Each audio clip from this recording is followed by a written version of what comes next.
Good evening. Oh, you guys, it's time. I'm so excited. It is 8:30, not 9 o'clock. Season 2 is happening tonight, right now, Yay. at a new time. Yay. I decided 9 o'clock was a little too late for me because I get up and do yoga Wednesday mornings. Oh, at 5. I get up at 5. Wow, that's very healthy of you. Good. Yeah, so I figured if we start at 8:30, we'll get done and I can get to bed a little bit earlier. And I thought it was late coming out at 8:30. Like, this is late. It's for late. me to be leaving the house. So. I know. I get that from some of my guests. Yeah. So hopefully the 8:30 will be a little bit better. How is everybody? I feel like I haven't been here. I can't remember. I think December 10th or December 17th was my last show. So it's been quite a bit since I've been a on. whole decade since It's been a whole decade. It's like that was so last year, right? Yeah. Oh my gosh. Did everybody have a great holiday, a good new year? We traveled for the holiday. We drove up to Wisconsin. Okay.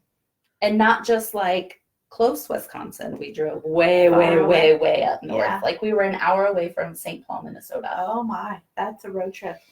Yeah, we broke it into 2 days. Yeah, well, I'm happy to say I didn't have to travel far over the holidays, so That's nice. it was a good thing. This is the first year we ever did it. So And is it the last year? I told my family that it would be the last year, the last time we come to visit them during winter. The holidays. Because we got there, the weather was perfect driving, and then we got there, it was like snowmageddon. Oh, that's no We fun. couldn't do anything.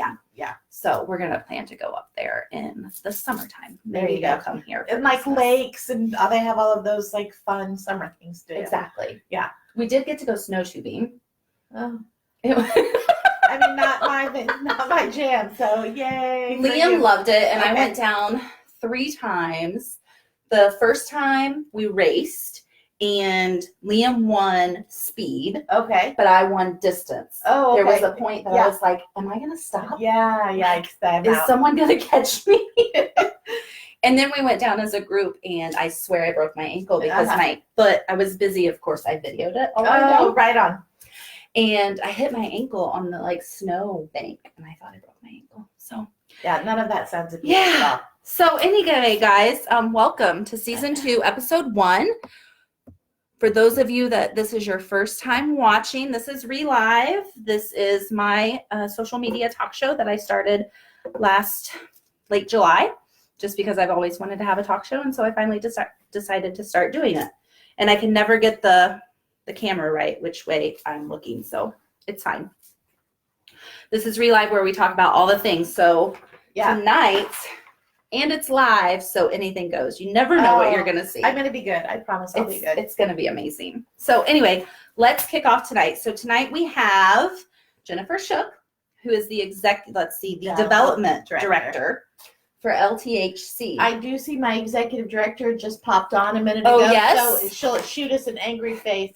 Who Hello, is Jennifer that? Layton. Oh, I see her. Hey, Oh, hey. Yes. Hey, Uh-huh. well, I wasn't going to say executive director. I was going to say executive development director. Well, that would be nice. Yeah, I'll Yes. put that in. Yes. as a So title Jennifer, change. maybe we could get that fixed for Yeah. her. Mhm. So development director at Lafayette Transitional Housing Center. You got it. I got it. Good, I got it. good. There was like a whole thing. I was struggling earlier, but it's fine, guys.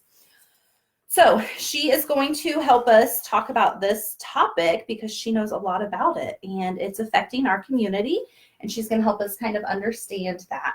When I was preparing for the show with Jennifer, she said something to me that was like, wow, an eye-opener, and it's really all about mindset. She said to me that we don't serve homeless people.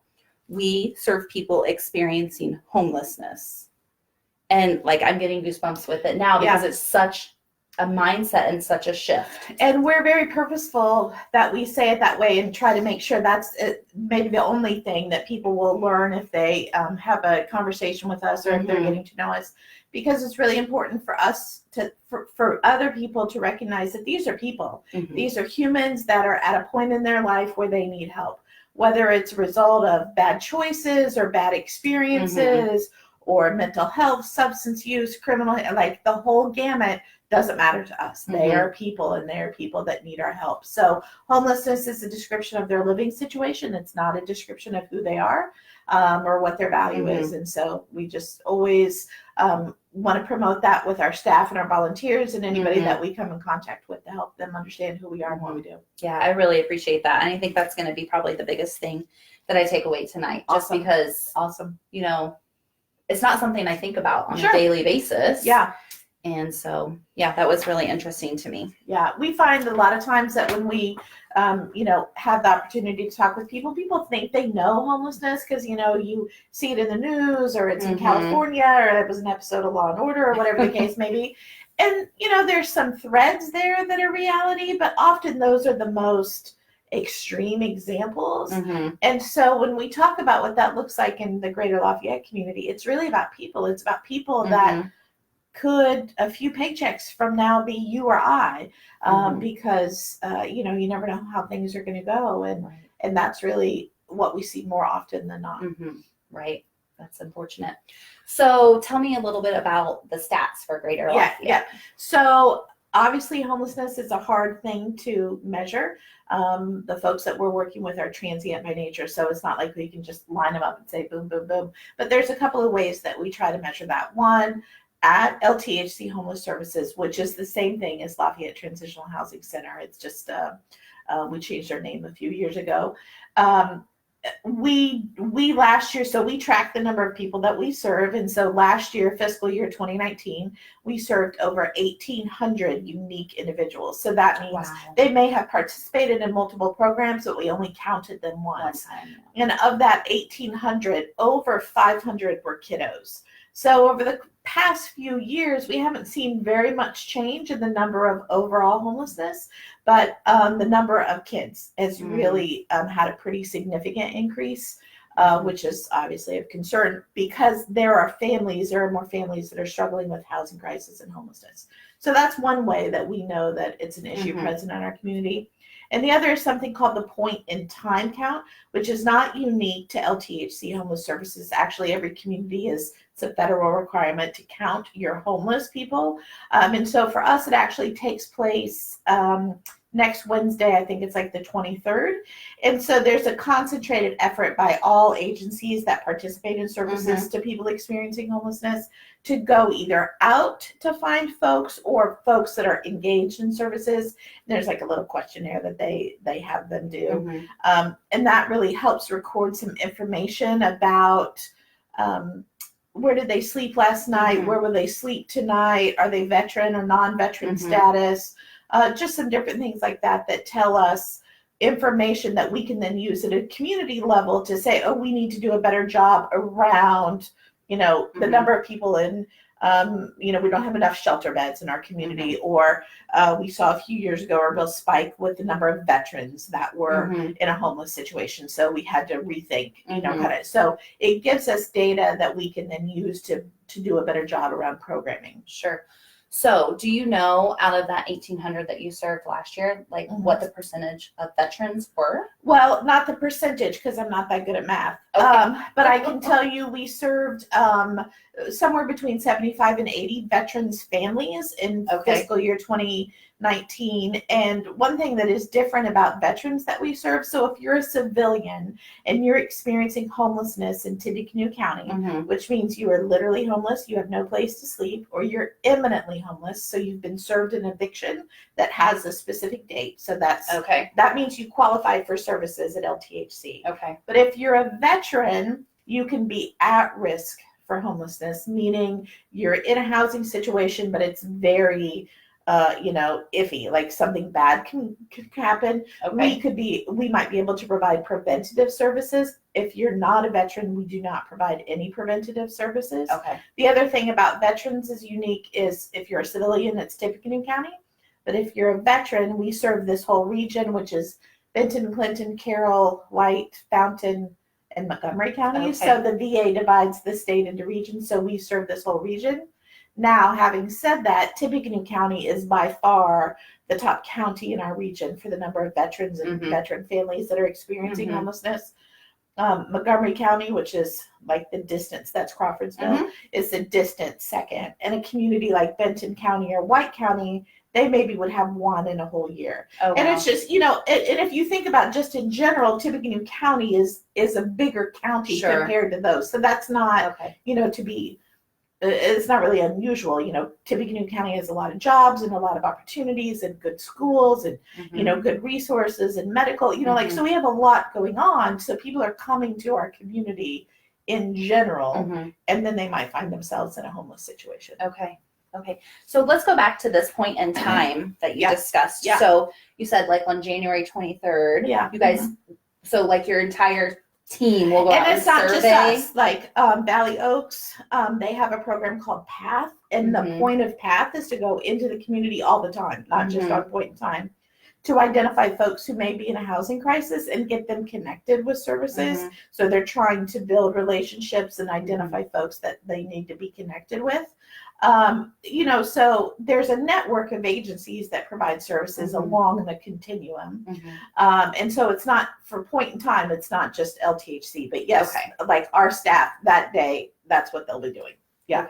Just like other agencies as well. So then I imagine, because you've done this for years, like, you know, kind of like where to find people that are experiencing. Yeah. So we're not such a large community that there's a lot of missing links, you know what I mean? So, there's a general idea about some of the best places. Downtown, there are some churches that have nooks and crannies that people can tuck away in. And so, you know, PATH and other staff know where to look for those. Typically, like with a veteran or somebody that has good outdoor survival skills, they're going to live, you know, off the grid, if you will, by the river, or, you know, they're tent camping or something like that. So there's some spots that are more suited to that than others. Yeah. In fact, I think from last year's point in time count, we know that on any given night in Tippecanoe County, even like a night like tonight, where, I mean, it's mild for January, but it's still cold out, there's probably 45 or so adults that are sleeping unsheltered. So they're in their cars, they're on a bench, they're in a tent, they're tucked in a, you know, it's somewhere a little bit out of the elements, if they're not in a shelter. But to us at LTHC, we don't care where you're sheltering. Like, shelter is part of the homeless experience, but it's not the solution. So we're very particular, in addition to saying people who are experiencing homelessness, that at LTHC, our mission is to end homelessness. And that's different for a lot of communities where managing homelessness is really what they do. So they have shelters, and they have a soup kitchen, and they have some services that are, you know, but there's no concentrated effort to really get people into sustainable housing solutions. That's what LTHC does. Of course, we're meeting those basic needs. Like, you can't ignore the fact that people need shelter, and they need showers, and they need meals, and, you know, so all of that is happening as well. But that should only be the temporary experience. Housing is what resolves homelessness. So that's a great segue into the first question. Like, what does LTHC do for our community? Right. So here's some fancy federal words for you. Are you ready? You ready? Get your big word ears on. You guys ready? Okay. We are what's called the coordinated point of entry for any person, family, or veteran experiencing homelessness in Tippecanoe County. The coordinated point of entry. You know what that means? We're the fat part of the funnel. So that's the other thing that I would want watchers to know tonight, is that if you meet somebody, they're in your church, they're a coworker, you're walking out of Walmart, whatever the case may be, and somebody says, hey, I'm homeless, I don't have any place to go, send them to us. Because as the fat part of the funnel, that's where we want everybody to enter. That way they'll get coordinated care and really sort of an equal playing field with everyone else. So the first thing, so they come in, we're about to be located in the 1200 block of Union Salem Street. So that pretty building. Have you guys seen that? Yeah. It's so awesome. So exciting. And so we're open, there will be open 7 days a week. and folks can just come in. There's no appointment needed, no charges for any services that we offer. So they come in, and soon, maybe not the exact first thing that will happen, but shortly after they get there, they'll meet with a case manager who does an assessment. And that assessment is a standardized assessment. So all of the agencies in Indiana use the same assessment, so that again, it really kind of levels out. It takes out like the opinion, like, I like you, so I want you to get housing. I don't like you, so you can suck it and stay on the street. Like, we don't want to have that sort of approach. So the assessment really asks some questions, not only about your housing, but your mental health, your physical health, substance use, employment, education, family history, criminal history, eviction, like every kind of thing, to give an overall picture that then translates into a score of vulnerability. Okay. So it's kind of on a scale. The highest score that you can get is a 17. And the lowest score that I've heard of in our office where a person was experiencing homelessness was a 3. Okay. So let's say between 3 and 17. And that score will become important later when I talk about then like housing solutions. Okay. So you go through this screening process. The case managers are trying to divert you out of homelessness. Like, we get that this is not a good experience. So if we can prevent you from getting in that cycle, that's what we want to do. Okay. If we can't divert you out, then you are now enrolled in our homeless services program. So now you're going to start getting services around ending your homelessness. So shelter is a part of that conversation. At the new facility at the Engagement Center, we will have 10 crisis beds, which are for people that can't access. We're not the primary provider of shelter in our in our community, but if a person can't access shelter and overnight shelter there, then they could get into one of those 10 beds. So that's an option. We talked a little bit a minute ago about Family Promise, and you definitely need to learn more about them. They're a great organization. They're shelter for families. So, and they have the capacity for sheltering 5 families at a time. Okay. Part of that funnel, though, is that we are also the placing agency at Family Promise. So a family doesn't have to come to us and then go there. Like, we know what their criteria are, their waiting list, and all of that sort of stuff. So again, trying to just streamline that process. And then if the cause of your homelessness is domestic violence, then the YWCA, and we also coordinate there. Okay. The downside of our community in terms of shelter is for families, because there's 5 spaces at Family Promise, and depending on your family size at the YWCA, they're full with a waiting list. So often there's not a shelter opportunity for families, and that's not okay with us. So again, part of that process is the case managers are going to work to identify any possible solution. You know, so maybe your kid could stay with your mom, like your mom doesn't like you, and she's no way can you stay at her house, like you burnt that bridge. But maybe your kiddo could go stay there, and then you could get a spot at the adult shelter. You know, so we try to come up with any kind of plan. But if that's not going to happen, we do have the ability to put families into a hotel. Oh, wow. So that we don't want any kiddo to be street homeless. So anyway, that's part of the process is, shelter. But then they're enrolled in our homeless services program. And the first tier, if you will, of services there are all basic needs. So we have meals, breakfast, lunch, and dinner 7 days a week. We have showers. We have laundry facilities. We have telephones and computers that our guests can use. They can have their permanent mailing address changed to us. Oh, wow. So that they can continue to receive mail. We have lockers that the case managers assign, so they have a place to store their stuff. We have medication lockers, which are really cool. It's a new feature at the new building. They're like post office boxes where you can secure your medication. We have a cool little hair cutter station.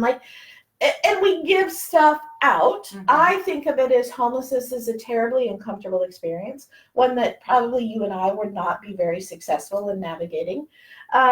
So we try to provide items for people that will make an uncomfortable situation as bearable as possible. So coats and blankets. In the summer, it's bottles of water and sunscreen. All of those kinds of things. Just in terms of the actual experience while they're homeless. But then it doesn't stop there. And that's where Greater Lafayette is very different. So then from there, our guests start working with their case managers, our case managers, on what's called an individualized housing plan. Okay. So there are some common themes about why a person ends up in a homeless situation, but their solution is going to be different. So those housing plans are unique to each person. Okay. And so they outline what their steps are going to be, and then that kind of comes back to that score, and that helps the case managers identify maybe where to start, what would be the most appropriate program for somebody. Okay. So we have an employment specialist that works with people who are willing and able to get jobs, and breaks through some of the barriers. You know, it's really hard to get a job when you're actively homeless. Like if you're sleeping under a tree, you can't plug your alarm clock in there to wake up and be at work on time, right? You know, so there's just a lot of barriers that the employment specialist works with people on. We have a housing coordinator. So when people are getting close to being into a housing solution, you know, they do a class not only about budgeting and all of that kind of stuff, but also how to be a good tenant, the rights and responsibilities of landlord, like really trying to wrap in a lot of education with people. In our new facility, we have on-site medical services. We have a community health worker that helps coordinate care for people. And then like the Tippecanoe County Health Department is on-site, and we have an exam room and that sort of thing. Because healthcare, or the lack of healthcare, is a major problem if you're someone experiencing homelessness. In fact, a person who's experiencing homelessness is 6 times more likely than you or I to have an untreated chronic health problem. So they have high blood pressure, or diabetes, or heart disease, or all of those kinds of things. So they just physically don't feel well. And when you don't feel good, you're not going to be like, hey, I'm going to go get a job and, you know, like end my homelessness. You just like, it can't, right? So just addressing some of that will make a major change. And our folks are typically folks that either don't get care or they only get emergency care. So then that's a whole backlog of problems in and of itself. So then we also have folks, I mean, mental health is an issue, substance abuse is an issue. Now, while we don't provide those services, like LTHC does housing. That's what we do, and we do it really well. But we recognize that that's only one piece of the puzzle that our people are trying to put together. So we partner with a lot of other agencies. We really have this sort of open door concept of, if you can provide a service that's beneficial to our people, come on in. And in the new facility, we actually have space. Like we have private offices that are stocked with computers and all of those kinds of things for you to come on board. You want to enroll people in insurance? Great, come on. So we have healthcare navigators and mental health navigators. We have lots of Purdue students and nursing students that are really into the, you know, the health side. But we also have you know, folks that are coming in to do job fairs there, and Ivy Tech comes to talk about school programs, and, you know, that the Veterans Administration comes and they do different kinds of programs. And so we really have this idea of come on in and help connect our people, because housing is the solution, but people also need to be connected with community. And so to be successful, and they, you know, like what's their childcare options, what's their transportation opportunities, how do they, you know, like if you don't know how to ride the bus, you're never going to ride the bus. But City Bus is actually a great partner of ours. And not just for us, but for anybody. If you don't know how to ride the bus, call Hallie, and like she rides the bus with you. And it like literally anybody in town she'll do that with, because they want you to be successful. And so that's sort of the same philosophy that we have. We want people to be successful. So every day we're going to give them an opportunity to do something different. Now tomorrow may not be the day that they take advantage of that opportunity, but it'll be there the next day and the next day. And so that's kind of how that rolls. So the meals that you provide, where does somebody get access to those? Are they at the facility? Yes. So in the facility, we have what we call the day room, which is a large, in the new building, very large, beautiful space, and it has a kitchen in it. So that's often an opportunity for folks to volunteer. That's like a first volunteer for a lot of businesses or church groups or, families or whatever. So you can provide the meal, and we have volunteers or staff that will serve it. So we can provide the meal and then you serve it, or the trifecta is you prepare the meal and you serve it. Yes. And so we love to have that happen. And it's a very rewarding experience as a volunteer because you're immediately connecting. I mean, food is where it's at, right? So like Absolutely. that's just a natural bond. But for the majority of the time, our people are awesome and lovely and very appreciative for someone to look out for them in that way. And so it is a very rewarding experience. So if somebody was wanting to provide a meal and serve it, like what about how many do they have to prepare the meal for? So we say about 70 to 75. Okay. So things like soups and pastas and casseroles go a long way. We're not picky about what it is. So you do giant pans of sloppy joes and potato salad, bring it. And then are there certain times? Yes. Breakfast. Yeah. So breakfast is at 7:30, and typically breakfast is not a hot breakfast. So it's cereal, toast, some we get a lot of donated baked goods and that sort of thing. And then lunch is at noon and dinner is at 5:30 at the new facility. So, and we have a whole sheet of frequently asked questions, and your hair's really cute, but you're going to put it in a hairnet, and stuff like that. So we would provide that to anybody that's interested. Okay, and so would they just come to the facility to get that, or contact you guys? No, don't just show up. That's a lot of work. Just email me. So my email is jshook, SHOOK, @lthc.net. So any kind of volunteering, not just meals, but we have other opportunities. So what are some of the other opportunities? Yeah, so we get a lot of donations, and so we need people to help sort those. We need people to help at our guest services desk because we're busy and there's a lot happening. And so if a volunteer can help get, towels and hygiene stuff ready, or pass out socks or, those kinds of things. We have opportunities more like at a group level, for landscaping or like apartment flips. We haven't got to this part yet, but we own 99 units of housing. So when somebody is getting ready to move out, before we can move somebody else in, it often needs some minor repair work or some paint jobs. We would love to have groups do that kind of thing. Of course, we have special events, if it's just like a one and done kind of thing. If you want to help, we'll figure out a way to make it work because we need all the help we can get to really do, whether it's volunteerism or donations of stuff or, course money and all of that kind of thing. Okay, so that was jshook. jshook, just the letter J. jshook, LTHC.net. And I'll put that in the comments. Cool. Awesome. Well, very good. That's a lot of information. Yes. And the one part that I haven't even told you is then about the housing solutions. Okay, so you go through this whole process. We want to get you into housing. So homelessness sort of exists on a continuum. So the majority of the people that we get are lower scores of people. We talked about that 3 to vulnerability. And so there are people, the two most common reasons that a person ends up in a homeless situation: money, right? That's the obvious one. So I'm going to throw some statistics at you. In Greater Lafayette, so this is specific to our community, you need to have a job making over $15 an hour at 40 hours a week to be able to afford that fair market portion, housing portion of your income. So there's two problems there. One, $15 an hour is more than twice minimum wage. And 40 hours a week, hardly anybody hires for that anymore because they don't want to mess with insurance and benefits and all of that. So that's why so many people work 2 and 3 jobs, because they're trying to piece that level of income together. So that's one problem.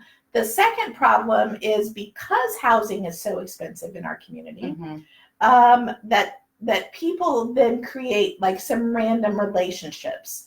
So they're staying with their mom, or they're staying with a guy they're just started dating, or they're staying with their Sunday school's neighbor's bus driver Wow. because she can't afford her rent because she had health problems. Mhm. And so she's looking for somebody to sleep on the couch and do $50 a week. So now this weird relationship is created, right? Because Mhm. they both need help with housing.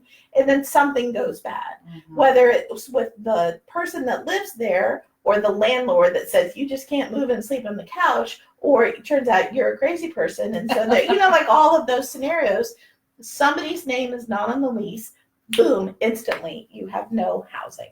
So that's by far the majority of people that we see that have been in some situation like that. And it could be their own poor choices got them in that situation. It could be that they had the worst luck ever, but more often than not, it's a combination. LTHC doesn't care. Like, you're in this situation, that's what matters to us. So folks that are at the very lowest of the scores will do what we call self-resolve. In other words, they have the skill set to get themselves back into housing, back on their feet. They just need a little bit of time to put that plan together. So they need to not spend money on food and like they need to just take advantage of those services from us, get a job, get their car fixed, get their life together, go into housing on their own. They're paying for it. They're making those choices to get back in there. We're never going to see them again. They move a little bit higher into the mid-range of that scale of that score. They have some skills, they have some resources, but they also have a little bit more checks in the negative column, like barriers. So there could be some health issues, some substance abuse issues. They've got some eviction history that's pretty complicated, health problems, a combination of those things. So they might qualify for a program that we do that's called rapid rehousing. Now, this is not some great idea that we had. This is best practice nationally that shows if you help families and individuals in this kind of category get into a lease on their own, but you provide a financial boost. So we provide things like first month's rent, security deposit, maybe they've got an outstanding Duke or veteran bill, or, that's a barrier. Sure. So we can help with some of those things. Ongoing case management, connect them with services. So we're not just like, bye here, like you've got skills, use them. They're going to need some more support. They're going to need some more supervision and connectivity to be more successful. And so then we're going to help them get a lease on their own, and we're going to help them do those things, but we're going to walk with them a little bit longer. Sure. The highest score people are folks that have all of the funk going on. So they are chronically homeless, so they've been homeless for a long time. They have bouts of homelessness, housing failed. They have health problems for sure. They have mental health issues for sure. They have substance issues, criminal history, all manner of social interpersonal funk, which means there is no landlord that's ever going to rent to them. And even if there were a landlord, like we found somebody under a rock, they're not going to be successful because they don't have that skill set. They don't have that ability right now to do that. So they're going to qualify for what's permanent supportive housing. That's what it's called. Again, we didn't invent it, but we do it because the outcomes are really good. So we actually we're the landlords, own and operate 99 units of permanent supportive housing for folks that are considered the most at risk or the most vulnerable. So for us, we have 24 units at what is used to be the Lincoln School. We call that the Lincoln Center. It's at 14th and Ferry. 24 units there. We have 24 units at what we call 8th Street Commons, which is at the corner of 8th and Ferry. It was the original Arnett Clinic, and then it was a nursing home, I think. So there's 24 units there. At both of those locations, it's single adults only. There's a case manager on site. We have outside providers coming in, really intensely working with people. We also just in November opened Union Place Apartments, which are the top 2 floors of our fancy new building. So same sort of thing. They're 20 units for that, right hand complicated folks. The only difference there is that because they are 1-bedroom apartments, it could be a couple, no children. So the first 2 singles only, these are singles or couples. So when we opened those in November, we ended homelessness for 42 people. So Wow. 40 apartments, 42 people. And then finally, we own what we call the family campus, which is a collection of 5 houses divided into 11 apartments that are for families. So there are kids involved in that complicated mix. And again, a case manager is on site providing intense services and supports for all of permanent supportive housing. Our goal is to get everybody into a lease on their own, but we recognize for that population of people, it might take 2, 3, 4 years, or it might never happen. And that's okay, because they're housed. And we would much rather them be housed with us forever than back on the street, dead or in jail, right? So so given those options, that's what we want to do. Okay. Yeah.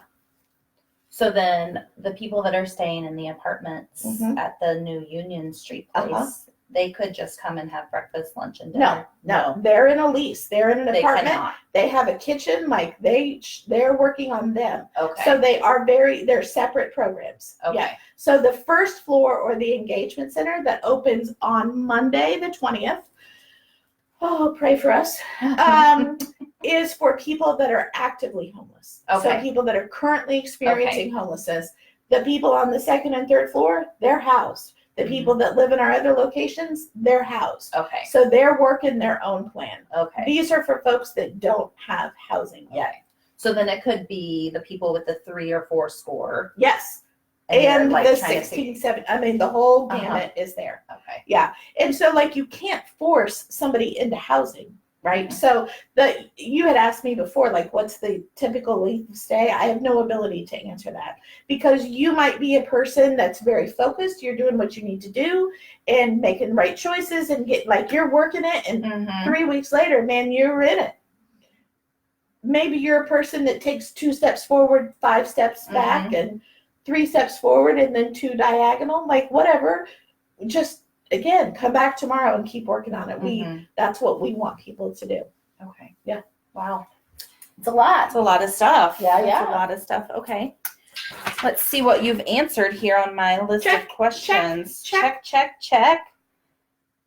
New building. We've talked about that. That's super exciting. Yes, it's beautiful. So you mentioned some volunteer opportunities, but we didn't talk about any events. Are there any specific events that you need volunteers for? Yeah, so 2 of our bigger events are Homeward Bound, which is April 18th. Okay. It could be the 19th. I'm really bad with numbers. It's whatever the Sunday is. Okay. April 19th, because it's at Columbia Park, and the zoo opens on the 18th. And our event is on the 19th. Okay. So Homeward Bound is a non-competitive, like family-friendly walk that we do, like a couple laps around. But we partner with Homestead CS, Family Promise, and Valley Oaks on that event. So it's really to raise awareness around all of these homeless and housing issues in our community. But it's a fundraiser, of course, so there's opportunities to participate as a walking team, to be a sponsor, all of that kind of stuff, and then just come walk. And it's great when you have a kiddo, because, it's non-competitive and there's zoo animals involved. In August, we will have our signature event, which is bingo. It's the bingo and auction extravaganza, where 400 friends come to play bingo, and it's a good time. We have great prizes. There's auction packages that people can bid on, and so that's a really fun opportunity. And then also in 2020, we are the benefiting agency for 100 Men Who Cook. So we were last year, and we are this year. The details are still up in the air as far as date and location, so I don't know that. But that's a massive event. So that's in the fall, is that right? Sure. Let's hope. I mean, we again don't know all the details. Exactly. But if it's in the spring, like seriously, I'm gonna have a hernia because it's gonna be a lot. Yeah. With Homeward Bound. Yeah. And Just moving the move. Yeah. Right. Yeah. Yeah. So Well, we'll let's hope it's not fall. Yes. Okay. All right. So the best thing that we can do is, if we know anybody that is in that situation, is to funnel them straight to the fat part of the funnel. That part of the funnel. That is us. Any day of the week, weekends, 2 o'clock in the morning, because we do have overnight services at the new building. So if their homelessness happens as a result of some knockdown drag out at 2 a.m., come to the side door, buzz in. We'll have a place for you to sleep. Get a cup of coffee the next day and meet with the case manager. Like, let's start this process more quickly and try to get you out. Okay. Yeah. So I'm just wondering, are there like little cards or information things that people could have in their back pocket if they run into somebody on the streets? Yeah. So yes. So PATH, which is the program of Valley Oaks that does the outreach, they created this little, it's like a pocket pal, and you like fold it. We have those to give out, but it's their design, it's their thing. But again, you can always refer them to us. Or 211 is the number. Like 411 is who you call it. Right. Yeah. So it's 211 is, you can do it on your computer, or you can call it and say, like, I'm in Tippecanoe County and I am in a housing crisis, and they will tell you the places to go. Or you can say, like, where are the food pantries in West Lafayette, and they can tell you. So 211 is designed to be a catch-all for any kind of crisis situation. Yeah. And does LTHC also have, I feel like I remember dropping off clothes or things. Do you still have that? Yeah. So no, we don't accept clothing. Goodwill has been our partner in the past for a voucher program. They changed their rules, and we haven't quite figured out how we're going to respond to that. So we don't accept clothing. We just don't have the space or the manpower. Sure. And quite honestly, we're not accepting anything until the dust settles from the move. But in February, we would go back to accepting our normal donations. So we accept, like travel hygiene items, because that we use those in the day services. We also accept stuff for people that are going into housing, so like gently used housewares and those sorts of things. Typically, you can find our most wanted list on our website. Or obviously, your people are Facebook people. They should literally go like LTHC Homeless Services, because social media, whether it's this or Twitter or Instagram or whatever, that's how we keep people up to date about volunteer opportunities. Like with the move, we've had some pop-up, situations like on Monday morning, if you have friends that are doing nothing, we need help.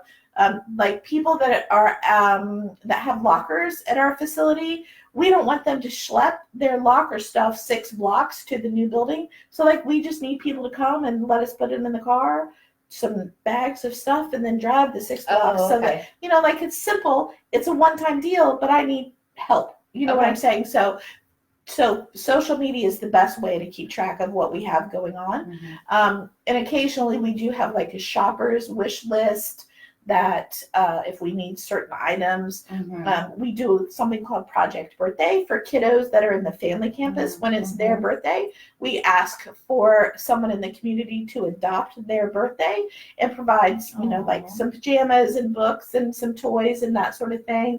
And then Arnie's provides a pizza party, and so it's all good stuff that we try to do there. In the holidays, we have lots of opportunities for donors and support, but you're homeless every day of the year, so we need all the help we can get. All right, you guys, you heard that. So Monday, if they want to help, they just show up at the old location. Yeah, just email me. Seriously, any questions? You can Facebook message us. I get all of those. You can email me and say, "Oh my gosh, I watched you on Rianne's show, and now I want to do this. And what about this?" Absolutely. I'm expecting all of this to blow up as a result of you. Yes, so, you guys. Let's make her happy. All right, let's see if there's anything else we can talk about here. So this was one that we talked about. If a person is receiving services with LTHC. Yes. And you kind of mentioned it, that there's case managers in those areas, like the people with the bigger numbers. Yeah. No, case management is for everybody. Case management is for everybody. And so that's their individualized plan. So they may have like 20 things that they have to do, and this person has 4, but everybody has a plan. Okay, so then there are things that they have to meet with their case manager and do. Okay, that's But awesome. again, we don't force that because it's all choice, right? So we are every day providing an opportunity for somebody, and hope today is the day that they're going to do something a little different. So then I imagine their case manager is the one that kind of helps with opportunities for employment if there are out there. Well, if they express to their case manager that they are interested in employment, we actually have a person dedicated just to that. So the employment specialist does it's kind of like an employment inventory. What do you want to do? What have you done? What skills? And then she actually has a lot of relationships with local employers. And so, because our people may not look great on paper, and I said, like if you're homeless and you're going to have some struggles. Like you maybe only have the clothes on your back. So what uniform? You don't have any money to buy. Like I'm not wearing shoes right now, but I normally wear the same pair of shoes all winter, and in the summer and spring and fall, I wear the same pair of sandals because that's, I don't pay attention to shoes. But at a lot of places, your footwear is important. And so manufacturing and restaurants are the 2 most likely places that our guests will get hired.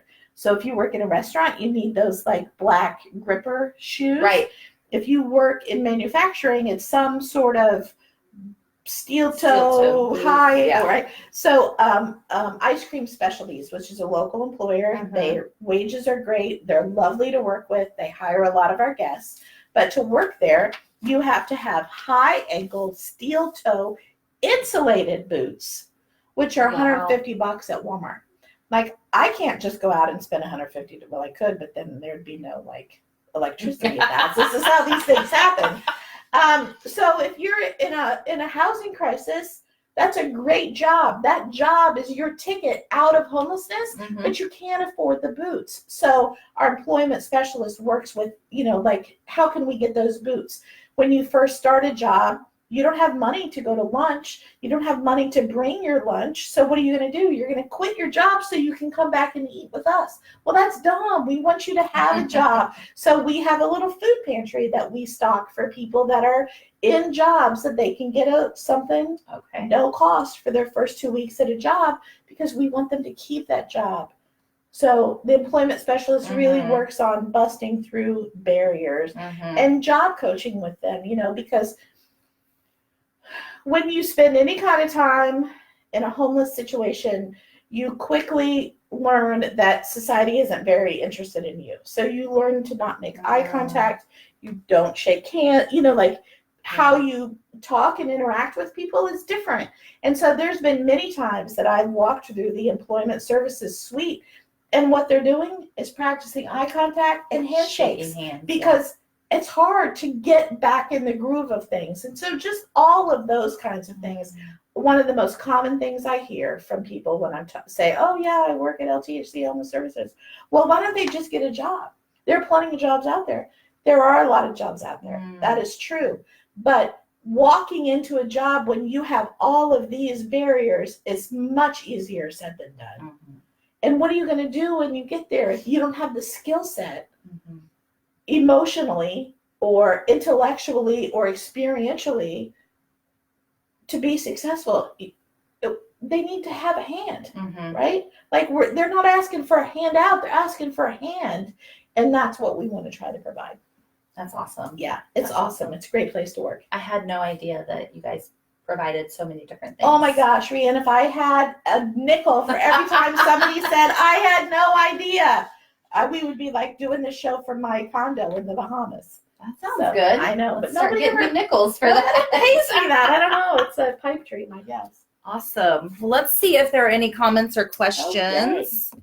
And is there anything else that you wanted to talk about? Did we cover everything? Did you hear that? Kiddo's home. My son's home. Yay. Playing a game. Yes. Glad that Purdue students are involved. Yeah. We have a lot of Purdue students, everything from pharmacy to nursing to public relations and business writing, all kinds of things. So I have my mom asking what kind of donations are needed. So we talked about that. Gently used house spares. Yep. Like pots, that could be pots and pans and silverware and dishes. Because think about, if you are leaving a homeless situation and getting your own apartment, what do you have? A whole lot of nothing, usually. And so, again, if we can provide those things so you don't have to use your recently established income, all the better. We want you, we want folks to go to a food pantry. We want them to use food finders. They're one of our closest working partners because we want them to be able to pay for their housing. Right. And those other things can be supplemented. So, so any of those kinds of things. We have sometimes food wish lists that we need stuff, just when you say wish list, are those like your guests have put together? No. Those are I put the wish list together. So we have one on Amazon when we're running low on socks or, things like that. Razors are typically. We have, where can we take clothing and shoe donations? Okay, we do not accept clothing. So take clothing to your Goodwill or your Salvation Army. Contact the YWCA. They're getting ready to open like a boutique for people that need interview clothes and that sort of thing. Until we have the details of our new plan with Goodwill to get Goodwill vouchers, that's the best that I have. We don't accept them. There's an organization called Heart and Soul, but it's SOLE. Because they do shoes, and so they partner with us. They do shoe collection, and then they, fit people, our guests, with shoes. You can contact me, and I can connect you with them for shoes. But we do take, gently used shoes when you're experiencing homelessness. You do a lot of walking, and if you don't have the shoes that fit, that's some funky stuff can go on your feet. Yeah, you don't want any part of that. Hi, Melissa. Go nursing. Oh, yes. We couldn't do what we do without nursing. We just had some, I think they were pre-med students tonight cleaning furniture that's been the new office furniture was delivered today, and it's been in storage. So they were there cleaning it Dusting up. it off. Yeah. We've got some really good nursing students. Let me look one last time here. Yeah. We covered quite a bit tonight. It's hard to get me to shut up. I'm not going to lie. It's all right. It's all right. Are there any last minute things you want to talk about? I want to say thank you because this was a lot of fun. Yes. And I really enjoyed it, and I can see that we're going to reach some new people. So that's always exciting. And please, if people have more questions or they want to get involved or learn more, social media, Facebook, website, email you and say, how do I get a hold of her? Yes. All of those We're going to put it all out there for you guys. Good options. So this was great. Okay. Well, thank you so much for coming on tonight. This was amazing. And I hope you guys learned something. Yay. So thank you all to my viewers for watching. And if you are watching the replay, #replay, so I can make sure I can see that. And come back next week. We're going to talk about something else that is affecting our community, and that is foster care. Oh, yay. So make sure you come back next week to watch that. Okay, guys? Very good. Have a great Tuesday night. We'll see you later. Bye. So fun.